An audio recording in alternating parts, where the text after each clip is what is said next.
ஒரு ஸ்பெஷலான guest invite பண்றதுக்கான தருணம் இது. So without any further delay ஒரு பெரிய கைத்தட்டலோட let's welcome karate Muthukumar master onto the stage. ஒரு அட்வொகேட்டும் கூட, ஒரு criminal lawyer.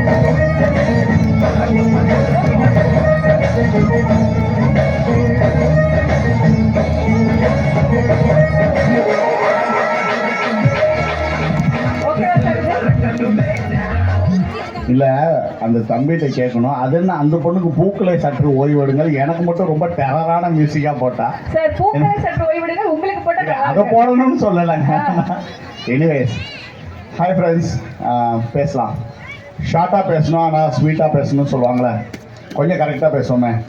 இப்போது நம்ம எந்த நிகழ்ச்சிக்கு வந்திருக்கோங்கிறது முக்கியம், அந்த நிகழ்ச்சியில் நம்ம என்ன பேச போகிறோங்கிறது முக்கியம். ஏன்னா வருங்கால தலைமுறையை நம்ம பேச்சில் தான் நம்ம அடுத்த ஜென்ரேஷனை நம்ம கொண்டாட முடியும்.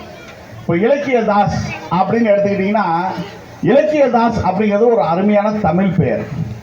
அதில் அவருக்கு என்ன ஒரு தைரியம் இருந்தால், பொதுவாகவே ராமரை கடவுள்னு சொல்கிற இந்த உலகத்தில், அதுவும் குறிப்பாக இந்த நாட்டில் ராவணன் சிலம்பம் அகாடமின்னு வச்சுருக்காரு. அந்த தைரியம் ஒரு தமிழனுக்கு மட்டும்தான் வரும். ஏன்னா ராவணன் சுத்தமான தமிழன். ராவணன் 10 கலைகளில் தேர்ச்சி பெற்றவன் என்றதுதான் வரலாறு, அப்படிதான் புத்தகங்கள் சொல்லுது. அப்படிங்கிறப்போ ராவணன் பேரை வச்சுக்காவே இலக்கிய தாஸ்க்கு ஒரு மிகப்பெரிய கைத்தட்டும் கண்டிப்பாக கொடுங்க.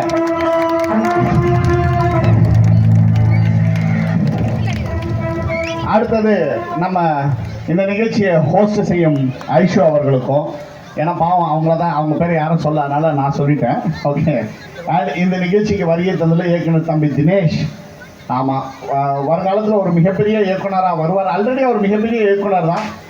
எனக்கு தான் கொஞ்சம் அறிமுகம் இல்லாமல் போயிடுச்சு, அதனால் மிகப்பெரிய இயக்குனர் தம்பி தினேஷ் அவர்களுக்கும், என் குடும்பத்தை சார்ந்த அண்ணன் கராத்தே ராஜா அவர்களுக்கும்.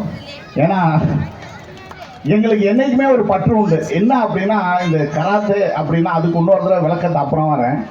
வந்தோன்னே ஓஸ் போட்டார், பார்த்தோன்னே ஓஸ் மாஸ்டர், அதுதான் அந்த இனம். அது கரெக்டாக நான் கோர்ட்டில் சில நேரத்தில் கேஸ் நடத்தி வருவேன். புதுசாக அந்த ஜூனியர் அட்வொகேட்ஸ் வந்து ஓஸ் மாஸ்டர் அப்படின்னா, நம்மால் தான் நாங்கள் போகிறோம். எங்கே பார்த்தாலும் மாஸ்டருக்கு வணக்கம் வைக்கிறது, அந்த மரியாதையை சொல்லி தருவது. சிலம்பம், கராத்தே, பரதநாட்டியம் எல்லா கலைகளும் குருவை மதிக்கக்கூடிய கலைகள் தான் இந்த சிலம்பமும். அதை நான் ரொம்ப பெருமைப்படுறேன். அதனால தான் மாஸ்டர் வந்தோடனே எனக்கு ஓஸ் போட்டார். மூணாவது சொல்லணும்னா காயத்ரி. ஏற்கனவே நிறைய நிகழ்ச்சியில் வந்துட்டோம். நான் வந்தோடனே காயத்ரிகிட்ட சொல்லிட்டேன், வருங்கால நயன்தாரா அப்படின்னு வந்தோடனே காயத்ரிகிட்ட சொல்லிட்டேன். கண்டிப்பாக ஏன் நடக்காது, கண்டிப்பாக சில நேரங்களில் நடக்கும். உதாரணமாக சொல்லணும்னா, சிவகார்த்திகேயன் தம்பி நடிகர் சிவகார்த்திகேயன்லாம் ஜே காலேஜில் நான் சீஃப் கெஸ்ட்டாக, இதே மாதிரி சீஃப் கெஸ்ட்டாக போயிருக்கும்போது ஆட்மேட் ஷோவில் வந்து சிவகார்த்திகேயன் அந்த ப்ரோக்ராம் பண்ணாங்க. அப்போ சிவகார்த்திகேயன் சொன்னேன், நான் கொஷினாக கேட்டுட்டு இருந்தேன். அப்போ தம்பி சொன்ன ஒரே வார்த்தை என்னன்னா, இதுக்கு தான் வக்கீல்லாம் சீஃப் கெஸ்ட்டாக கூப்பிடாதீங்க அப்படின்னு சொன்னாப்புல. அப்போ ரொம்ப சின்ன பையன், அப்போ வந்து ஸ்டூடெண்ட்டாக இதே இடத்துல எவ்வளோ சிவகார்த்திகேயனோ எவ்வளோ பெரிய நடிகர்களோ கண்டிப்பாக இந்த இடத்துல இருந்து வரலாம். அதில் ஒன்றும் மாற்று கருத்து இல்லை. ஏன்னா எல்லாமே அந்த மாணவர் பருவத்தில் நீங்கள் எப்படி கற்றுக்குறீங்க. அன்னைக்கு சிவகார்த்திகேயன் ஸ்டேஜ் ஷோ பண்ணனால தான் இன்னைக்கு வந்து ஒரு பெரிய நடிகராக இருக்காப்புல. அது மாதிரி இன்னைக்கு நீங்கள் சிலம்பம் கற்றுக்குறீங்க, நல்ல நல்ல நிகழ்ச்சிகள் கலந்துக்கோங்க. எல்லாத்தையும் முன்னென்னு பயம் இல்லாமல் தயங்காமல், ஏற்கனவே அவங்க சொன்னாங்களே வெற்றி தோல்வி முக்கியம் இல்லை, பங்கேற்பது தான் முக்கியம். ஒரு நிகழ்ச்சியில் நம்ம எப்படி பங்கேற்கிறோம். நான் பொதுவாக ஏதாச்சும் ஒரு குட்டி குட்டி கதை சொல்லுவேன். பொதுவாக இந்த கலை கற்றவங்களுக்குன்னு நமக்குன்னு ஒரு திமிர் இருக்கும், ஒரு தைரியம் இருக்கும், எதையுமே சந்திக்கலாம். அதுக்கு நிறையா பேர் சொல்லாத ஒரு உதாரணத்தை சொல்லலாம் அப்படின்னு தோணும்போது கண்டிப்பாக மாஸ்டர் ராஜாவுக்கு வந்து அந்த பேர் ரொம்ப தெரிஞ்சிருக்கும். Karate master Hosseini. Master Hosseini ரொம்ப அவர் வந்து வில் வித்தையில், கராட்டேல, சிலம்பம் எல்லாத்துலேயுமே மிக தேர்ச்சி பெற்றவர், பல விருதுகளை வாங்கியவர். ஆனால் ஒரு துரதிருஷ்டவசமாக என்ன ஆகுதுன்னா, he had is blood cancer. ஆனால் அவருக்கு பிளட் கேன்சர்னு தெரிய வரும்போது அவர் கையில் இருந்தது வெறும் 4 நாட்கள் தான். எத்தனை நாள்?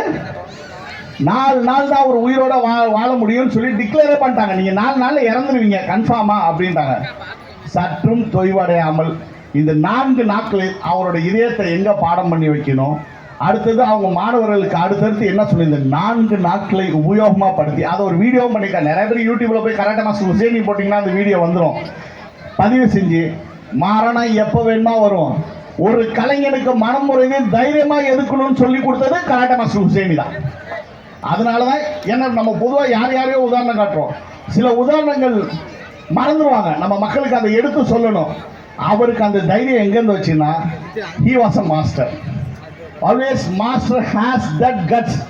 அதுதான் அடிக்கடி ப்ரூஸ்லி சொல்லுவார், பி லைக் அ வாட்டர். தண்ணி மாதிரி இருமாமா. நீங்கள் ப்ரூஸ்லியோட வீடியோஸ் பார்த்துக்கலாம். நான் இப்போ எல்லாம் சொல்கிறதுமே ஒரு பெரிய பெரிய மாஸ்டர்ஸோட எக்ஸாம்பிள்ஸ் தான். தண்ணி மாதிரி டம்ளர்ல இருந்தால் டம்ளர் இருக்கணும், தரையில் இருந்தால் தரையில் இருக்கணும். அதே மாதிரி தான் சிலம்பம் கற்றுக்கிட்டவங்க நீங்களும்.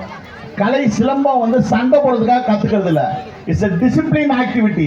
உங்களை ஒருநிலைப்படுத்தும். நீங்கள் வந்து ஒரு டிசிப்ளின்டாக என்னைக்குமே நல்லா கவனிச்சு பாருங்களேன். இந்த சிலம்பம் கற்றவங்க, கராத்தே கற்றுக்கிட்டவங்க, பரதநாட்டியம் கற்றுக்கிட்டவங்க, இவங்க எல்லாத்துலேயுமே ஒரு டிசிப்ளின் இருக்கும். டிசிப்ளின்டு லைஃப், டிசிப்ளின்டு ட்ரெஸ்ஸிங், எல்லாத்துலேயும் ஒரு டிசிப்ளின். அதை கற்றுக் கொடுக்கறது இந்த மாதிரி கலைகள் தான். அதனால் இந்த மாதிரி நிகழ்ச்சியில் வந்து நான் பங்கேற்கும் போது எனக்கு உண்மையிலேயே ஒரு சந்தோஷம் என்ன இருக்குன்னா, நான் பேசிக்காகவே ஆல் இண்டியா சாம்பியன் கராட்டேல எனக்கு ஒரு மகிழ்ச்சி இருக்கும் இந்த மாணவர்களை பார்க்கும்போது. ஒரு காலத்தில் நாங்களும் இப்படி தான் இருப்போம். பேசிக்காக எங்கள் அப்பா கராட்டே மாஸ்டர், எங்கள் அம்மா கராட்டே மாஸ்டர், எங்கள் மனைவி கராட்டே மாஸ்டர், எங்கள் பையன் கராட்டே மாஸ்டர், எங்கள் மாமா, சித்தி, எங்கள் பரம்பரையில் எங்கள் அண்ணன், அண்ணி, அண்ணன் பொண்ணு எல்லாமே பிளாக் பெல்ட்ஸ் தான். எல்லாமே still no they are in practising. அதே மாதிரி தான் நீங்களும் உங்கள் பிள்ளைக்கு கற்றுக் கொடுக்கறது இல்லாமல் நீங்களும் கற்றுக்கோங்க. இந்த கலையை வளர்க்குறது மூலமாக நாட்டில் நல்ல பண்பையும் கலாச்சாரத்தையும் கண்டிப்பாக கொண்டு வர முடியும் நம்புகிறேன். எனக்கு இவ்வளோ பெரிய வாய்ப்பு கொடுத்து தம்பி ராவணன் சிலம்பம் அகாடமியோட தம்பி இலக்கியதாசுக்கும் மற்றும் என் நண்பர்களுக்கும், ஹோஸ்ட் பண்ண ஐஷு அவர்களுக்கும், அண்ட் மியூசிக் போட்ட தம்பிக்கும், தம்பி போதுமா? ஓகே, மியூசிக் போட்ட தம்பிக்கும் நிறையா, அப்புறம் என் ஃப்ரெண்ட்ஸ் நிறைய பேர் இருந்தாங்க, சில பேரை சொல்ல விட்டுட்டேன், யார் பேரையும் விட்டுட்டா கோச்சிக்காதீங்க. நன்றி, வணக்கம் சார். அப்படியே இன்னொரு